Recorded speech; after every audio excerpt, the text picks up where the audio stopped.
Hello there. I'm going to look at 3 books today which all display a certain amount of visual flair, although in very different ways. The first of these is If I Were a Book, which is published by Chronicle Books.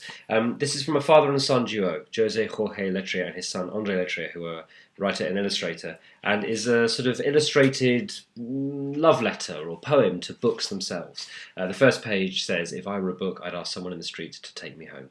And as you can see, as you go through the book, there are these little maxims which are illustrated, sometimes literally and sometimes in a rather more dreamlike way, all about the power of the book to transport you and the impact that books can have on your life. It means that it's a really good gift for the book lover in your life, and the range of people you could give it to goes from as young as I read it with my son, who's 6. He read it to me, in fact, and you could go all the way up, of course, into old age. It's a lovely little thing, and as I say, would make a great present, possibly a great stocking filler around Christmas.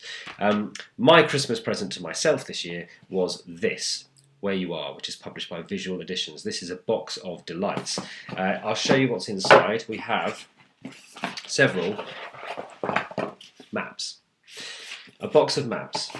And the range of writers involved in making these maps is extraordinary. We have got fiction writers like Will Wiles and Tao Lin. We have got non-fiction writers like Alain de Botton and Jeff Dyer. Artists like Leanne Shapton and Oliver Eliasson. Extraordinary range of people involved. And I'll pick a couple out of the box to show you and give you an idea of what we're talking about here. Here we have The Boy Out of Cheltenham by Jeff Dyer. And this is a map of Cheltenham,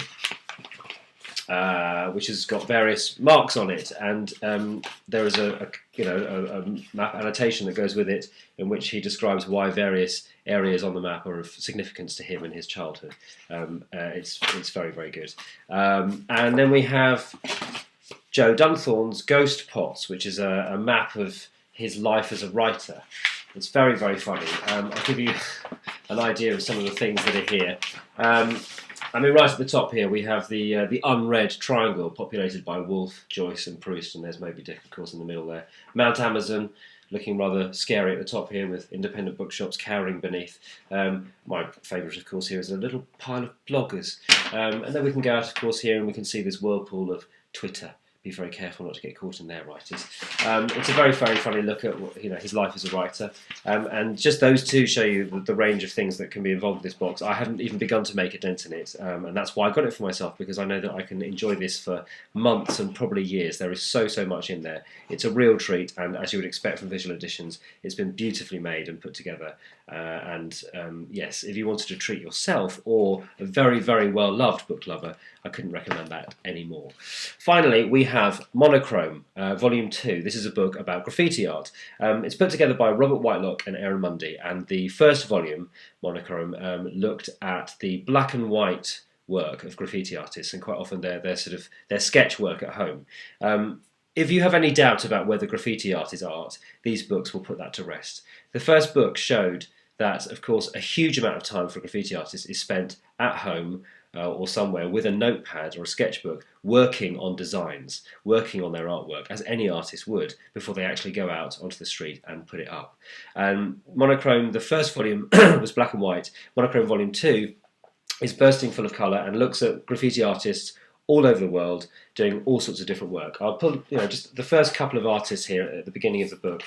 Here we have Amatic, who does these extraordinary nightmarish creatures that he creates. I'll just see if I can give you an idea of what some of this artwork looks like.